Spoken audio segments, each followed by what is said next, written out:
Right, some government juice.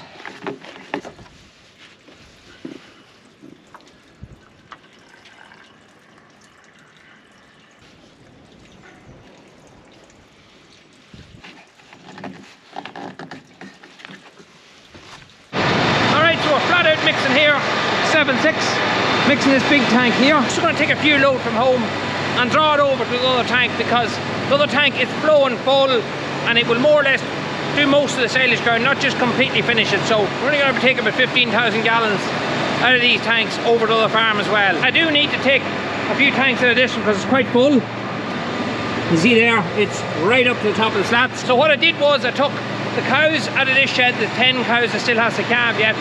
They're in here now just to keep them safe. And as soon as I get that tank now finished in the next 15 minutes or so, I'll put the back into that shed, and then I'm going to take these calves out and put them into the calving pen, because when I'm mixing this shed here, I don't want the fumes to actually come through that wall up there and into the calves and cause any harm there, because you're better being safe than sorry, because the last thing you want to do is have to go into a house to try and get calves out as they start to fall, because that's when the accidents happen. So just to avoid that, I'm just going to let them up in the calving pen, and that's it, everything's safe then.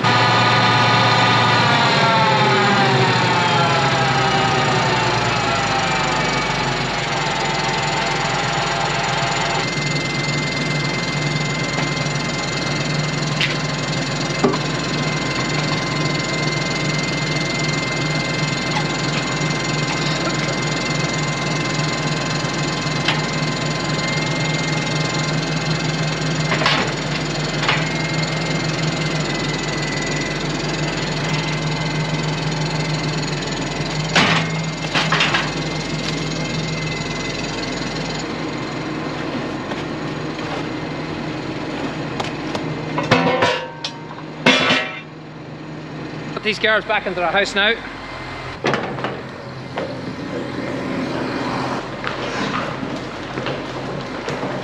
There's one there springing up nicely there at the end, so she's not going to be too far away. She's actually in tomorrow. She'll probably not calve for a few days yet. I'm hoping you're picking me up alright with that media mic that's on. This is the problem I have with it and why I don't use it.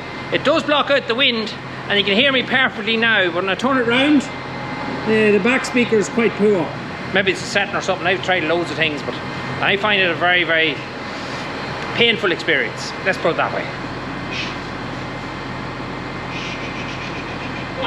One.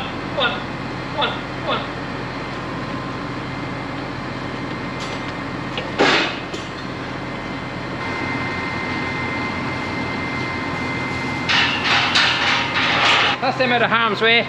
They'll be safe in there.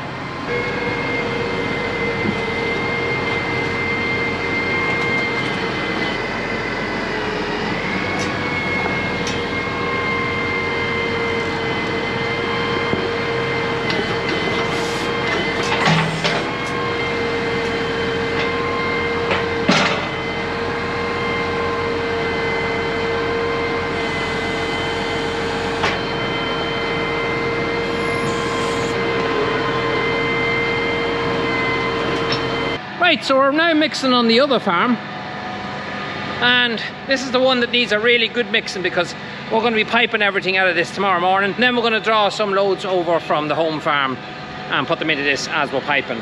But a lot of people ask me on Instagram what this holly is that's hanging up in the shed. Well, last Sunday I put a post up that our younger cattle, our heifers that would be around a year old, had ringworm, and they had quite bad ringworm. It's quite common on cattle of that age.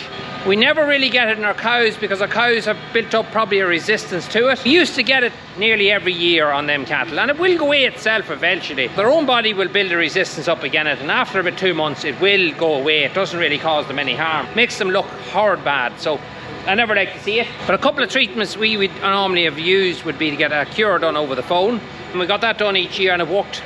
Look, at not everybody believes in that sort of thing, but we do, and it's worked for us. But that lady that used to do it for us, unfortunately, has passed away there a few years ago, and we didn't really have a contact then for anybody to actually get it done. So we used run oil, just ordinary burnt oil, painted on the animals, and that was fine, it worked. But it's shocking messy.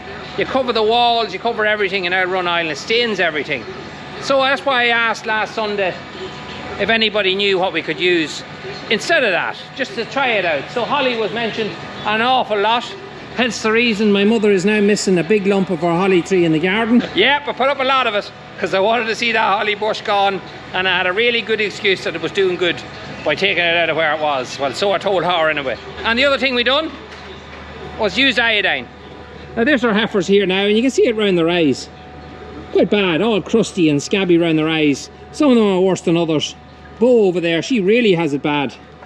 But yesterday we put them in, and we also done the iodine on them, rubbed it in around their eyes with a cloth, and then the rest of the body just sprayed it on. And hopefully that will kill it. It's also a thing you can catch yourself, so you have to be really careful. I do some mornings going out of them rails to clean their cubicles, and now I go in and out of the door because you can catch it and it could give you a bad doing, so you really have to be careful. There's always something. If I didn't film us doing that, just spraying on iodine. It's a busy old time of the year, but if we get our slurry out now tomorrow, get it all piped. I'm not going to bother putting on the dribble bar my own tomorrow because I just want to get the silage fields done, and I use the dribble bar on the grazing fields myself when I get a little bit more time, because we do want to put our fertilizer on probably in the next week and a half, fortnight, get it on the fields as well and get it moving. So that's where we're at. I'm just going to sit back here on the 7.6 and mix away.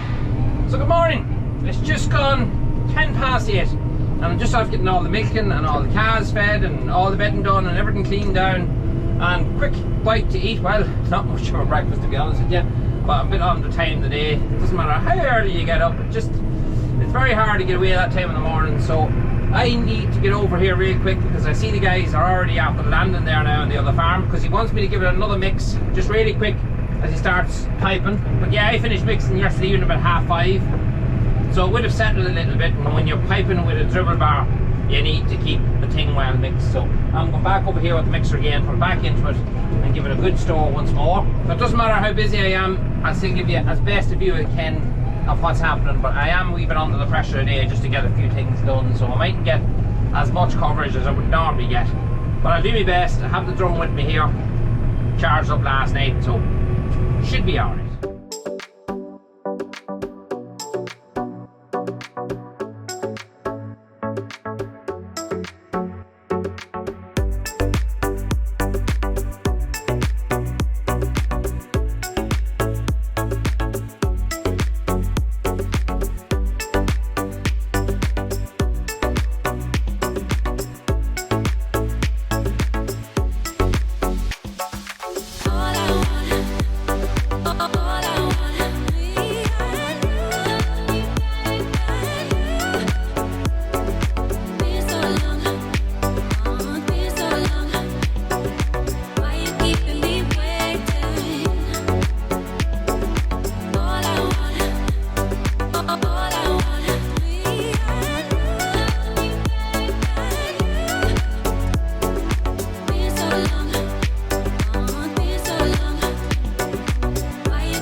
Right, so we've all our slurry out there now, and Jonathan's just done. It's amazing how quick the piping is.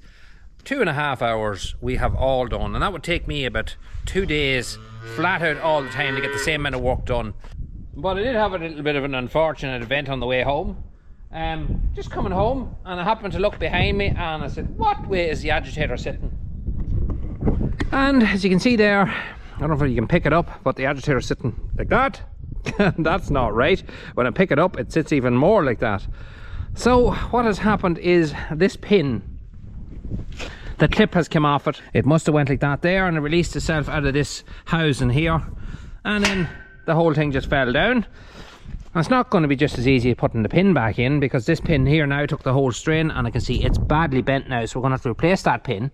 So them two pins, what they do is this agitator pivots, so as you pull this ram in, this here will in turn move out, and then the whole thing will just go like that, and then you put it down into the tank, and that's why it's just resting on these two pivots here. Lucky enough, it seemed to just go on my way up the lane, and I've went down the lane looking for the clip. I don't know where it is. They're rusted, them out clips anyway, but at least the pin's there. At least that's a start, and we can make another pin going by that one, but we have to straighten it. So I'm going to come at this a couple of different ways. So this could get quite ugly quite fast, but we need to fix it. Let's try a few different things and see how it goes.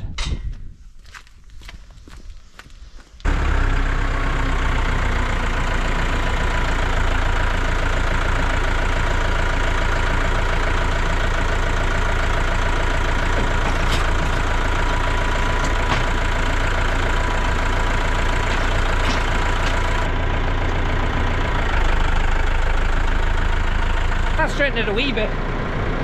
It's certainly not near enough, and I don't want to do it anymore because I'm going to end up breaking something on the loader. So I'm going to get a chain now. Put a chain on the far side. I'm going to lift it that way and see will that do anything.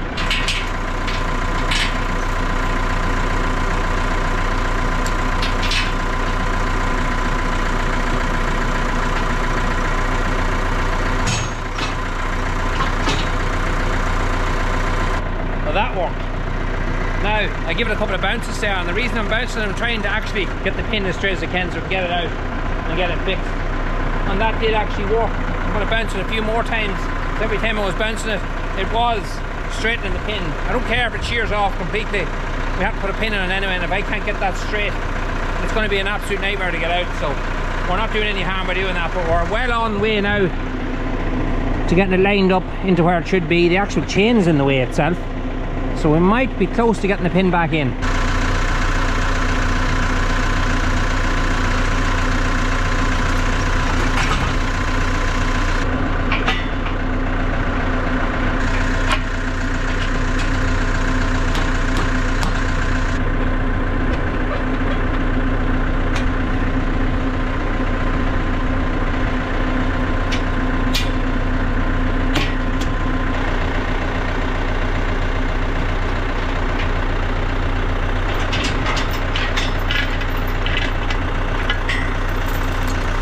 That went a lot easier than I thought it would have, but it looks fairly good. I'm going to get a pin for it. I'm not going to bother making one, just going to get a pin for it. It is actually straight now, but that's it, it's a job fixed. Busy all day today. Weather is absolutely mighty. I've been out rolling fields ever since you've seen the first clip here. I've been out rolling more fields last night. I'm going to go and roll a couple of more paddocks now this evening, just to get everything in as best order as I can before the rain does come back. There's a couple of wee bits there that Jonathan just wasn't able to get in at. Still tacky and still quite soft, so I'm going to leave that. Today's Wednesday. I'm going to leave that until probably Monday. I think the weather's given okay till Monday, Tuesday, and go in then 2 tankers. We'll finish everything, my own double bar, and just top everything up, any wee bits and pieces that was missed. But overall it's great to get so much slurry out. This tank here is half empty, and that's a big tank, and the one over there in the far farm is 3/4 empty, so we got a lot of slurry moved in 2.5 hours. It's just it's great to get done. It's off your shoulders. Anyway, that's it for today's video. Thanks very much for watching as always. Look at, if you like what you see, don't forget to give that old sub button a smash. You can give us a like if you enjoyed it. Until the next one, talk to you again.